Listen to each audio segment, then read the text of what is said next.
Hi there and welcome back, where today we're going to be talking about NEET Game, the new song by Hanabie. Well, it's a few days old, but hey, better late than never. I got there eventually. Anyway, this is a song that I have been listening through for a few days, trying to get a feel for, and this is from a group who I've actually really enjoyed and had a lot of complimentary things to say about, but also I have certain things that I want to see from them. I feel like they're a group who's growing. I have been very taken by just the sheer amount of ideas and craziness that comes up in their songs, and their ability to also deliver something which has a heavy edge, but is irreverent enough to laugh at itself a little bit. They're not too overly serious. I have got a fly or two in this room that are attracted to this light, and I will try and catch them during this video, but it's going to be difficult to see in the dark. Anyway, where was I going with this? Yes, so this is a group who I really kind of want to see. I want to see them get the best out of their sound and really just deliver songs that keep the craziness, but also just show that they keep on knowing how to make songs that just put it together, structure it really well. So how does this song work? NEET Game certainly does manage to keep all the playful changes that we really most like seeing from Hanabie, but at its core it actually manages to be probably the most reliably sort of tempoed song that we've heard from them yet. Unlike We Love Sweets, it's not going off on quite so many tangents rhythmically and musically. It's more staying to a concise rhythm that you would expect from a song that really wanted itself to be a serious single. It has got serious rock intentions at its heart, but the variation mostly comes in through having different sections, the vocals constantly changing. The lead singer like the non-growling singer, she does like a really nice sort of melodic chorus, and then she also has a bit where she breaks down to just basically spelling out the name of the song in kind of an intense N-E-E-T-G-A-M-E sort of way. And then we have the lead growler. She goes through sections of both doing the really sort of rhythmic bits, which I like when she does this sort of rhythmic growling. I've always kind of said I'm not 100% into the screamo stuff, but when it's done with some rhythm, you get that sort of vibe of artists like Passcode, especially since they've had Emily there, who really know how to do it in a way where it's choppy, it has impact, and it's sort of thumping in and thumping out. We've got that, and we've also got a bit where she does the screamo with a call and answer to the rest of the group sort of shouting back at her, and it sort of goes call and answer between them. So there's variation to the vocal bits, there is variation to the music underneath, but the music is mostly there to accent these changes in the vocal line, which, like with LCG and with We Love Sweets, which are both very different songs, still the vocal lines, those changes in the vocal, is what's really leading it feels like that's leading the instrumentation. That's what's dictating the directions they go in, which is probably why each bit of vocal really has its own personality. But when you've got a song like this where the rhythm kind of stays the same throughout, everything clicks together like a set of very different parts that just know how to fit together well. Now, for me, I must say that whole song very concise. It only just really gets over 2:30 for the body of the song. It is very quick, but I just felt the one area where it could have really improved for me was in what I suppose we would call the bridge. It's really hard to define where the chorus is. I'm defining the chorus as bit where we get the vocal melody comes in.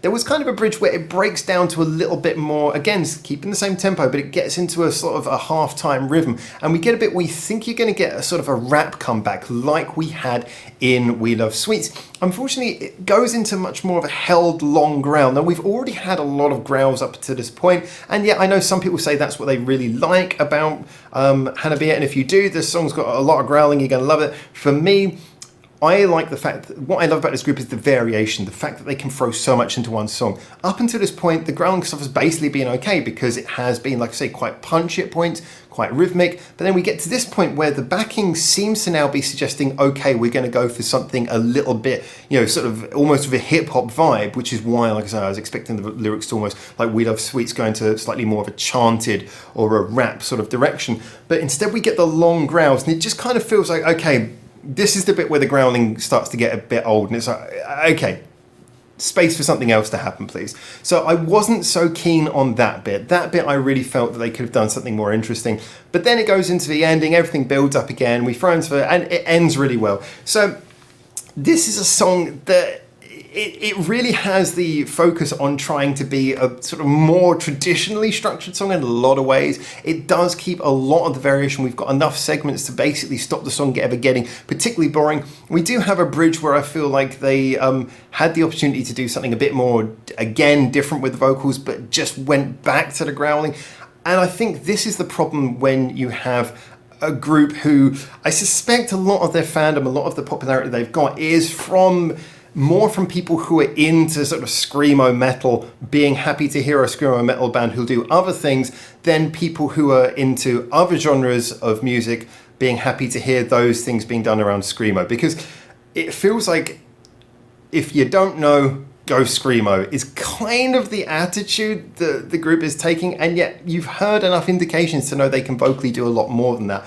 And for me, screamo is always accentation. It should never be the core of the song. It should be something that's used to accent those moments of anger. And the problem is, when you get moments of anger making up 95% of the song, and then the other bits are so few and far between. Contrast. Loud doesn't sound loud unless you have enough contrast of something different. So for me, the song is working until that point. I would say that even though it's only about 2 minutes 30, the body of the song, if you chopped out that bit and brought it down to 2 minutes, it would make a much more concise 2 minutes than it does at 2 minutes 30. However, I must admit, if we're going on a percentage game, 80% of this song probably...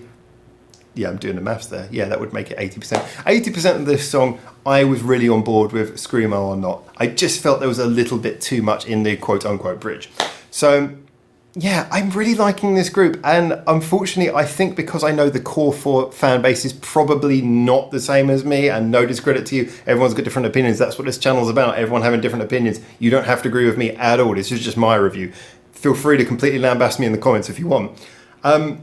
Considering that fact, that I'm perhaps not the core audience that they're leaning towards with this, I can kind of actually be happy at least that I can enjoy it from outside of what they're probably aiming towards.